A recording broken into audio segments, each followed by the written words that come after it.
Fernand Deligny est le pionnier de l'éducation spécialisée, et plus particulièrement pour les enfants autistes et les jeunes délinquants en grande souffrance.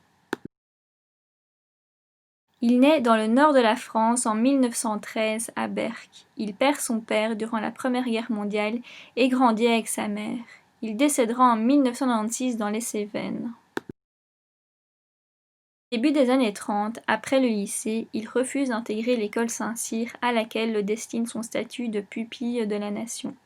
En France, le statut de pupille de la Nation est attribué par l'État aux enfants mineurs dont un des parents a été blessé ou tué lors d'une guerre.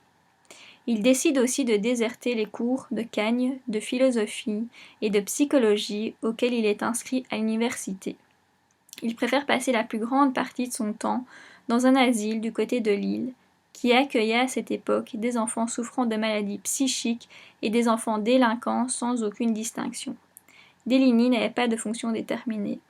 Et après cette expérience, il effectua son service militaire début des années 30. On distingue deux étapes dans sa carrière. Une première dans le nord de la France, à Lille, avec un public de jeunes psychotiques et délinquants. Une seconde dans les Cévennes, avec un public d'enfants autistes. Dans la première partie de sa carrière, en 1939, il commence un poste d'instituteur suppléant, donc comme remplaçant, dans une classe de perfectionnement qui permettait de scolariser les enfants mentalement anormaux ou arriérés, selon le vocabulaire de l'époque. Avec cette expérience, Deligny obtient un certificat d'aptitude à l'enseignement arriéré et il retourne à l'asile du côté de Lille où il est nommé instituteur spécialisé pour les jeunes psychotiques et délinquants. Début des années 40, Deligny devient conseiller technique à l'Association régionale de sauvegarde de l'enfance et de l'adolescence et il fonde des foyers de prévention de la délinquance juvénile dans les vieux quartiers de Lille. Milieu des années 40, avec l'aide d'intellectuels, d'éducateurs, de médecins, de psychiatres, il crée une association qui s'appelle la Grande Cordée pour la prise en charge d'adolescents caractériels, délinquants et psychotiques et qui pour lui ne pouvaient pas évoluer positivement dans un service psychiatrique. Dans les années 50, il quitte Paris avec quelques membres de l'association. Il s'installe dans différentes régions de France jusqu'à la fin de la Grande Cordée, milieu des années 60. Jean-Henri, psychiatre, l'invite à la clinique de la Borte qui se situe en dessous d'Orléans. Deligny écrit des scénarios qui donnent lieu à des improvisations et à des jeux avec les patients. Il crée un ciné-club et projette des films militants dans les cafés. Dans cette clinique, il rencontre Jean-Marie, un enfant autiste de 12 ans dit comme irrécupérable. Il sera à l'origine de ses interrogations sur le langage. Suite à ça, il décide d'apprendre le langage des autistes plutôt que de leur apprendre celui des gens normaux. Son constat est que les enfants autistes sont étrangers à l'univers du langage. C'est là que commence la deuxième partie de sa carrière. Il s'installe dans les Cévennes, fin des années 60, dans un petit hameau, et vient en aide aux enfants autistes, où d'ailleurs il accueille Jean-Marie confié par sa mère. Deligny rompt avec l'institution. Il ne reçoit pas d'aide financière de l'État, il vit en autosuffisance et il crée une communauté éducative alternative qui permet aux enfants et adolescents d'échapper à l'enfermement dans des hôpitaux psychiatriques. Cet endroit, il l'appelait le radeau de la survie. C'est auprès d'eux qu'il observe et invente certaines pratiques, dont les lignes d'air, qui expliquent les déplacements, les trajets et les actions des enfants autistes dans les Cévennes. Deligny a la réputation d'être un pédagogue militant, révolutionnaire et libertaire, mais aussi un éducateur, un cinéaste, un écrivain et un poète de l'autisme. Il voulait, dans les situations les plus diverses, chercher à inventer des circonstances dans lesquelles la vie devenait possible, que ce soit pour des adolescents enfermés dans un hôpital psychiatrique, des délinquants qu'on risquait de mettre en prison, ou encore des autistes dont on ne savait quoi faire.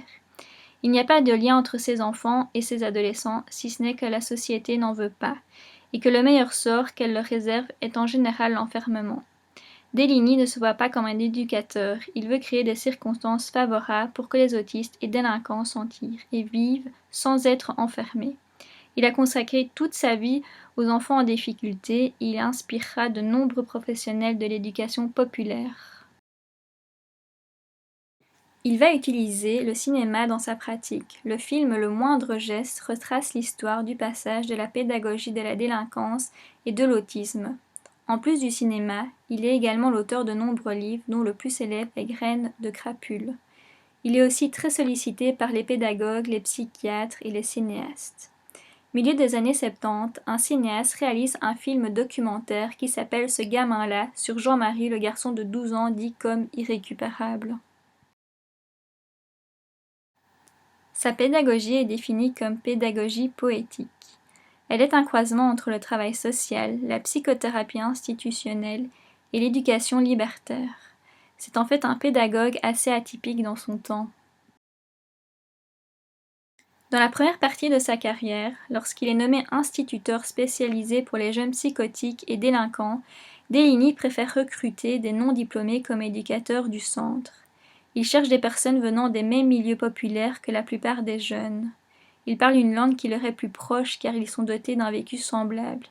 Et Deligny trouve qu'ils sont d'une efficacité étonnante. Ils décident de supprimer les sanctions et ils organisent ensemble des sorties, des jeux, des séances de sport sous les bombardements durant la Seconde Guerre mondiale. En parallèle, Deligny demande une caméra dans le budget d'équipement de l'association de la Grande Cordée. Pour lui, la caméra est un outil pédagogique qui peut redonner une forme de dignité à des adolescents humiliés, rejetés et méprisés.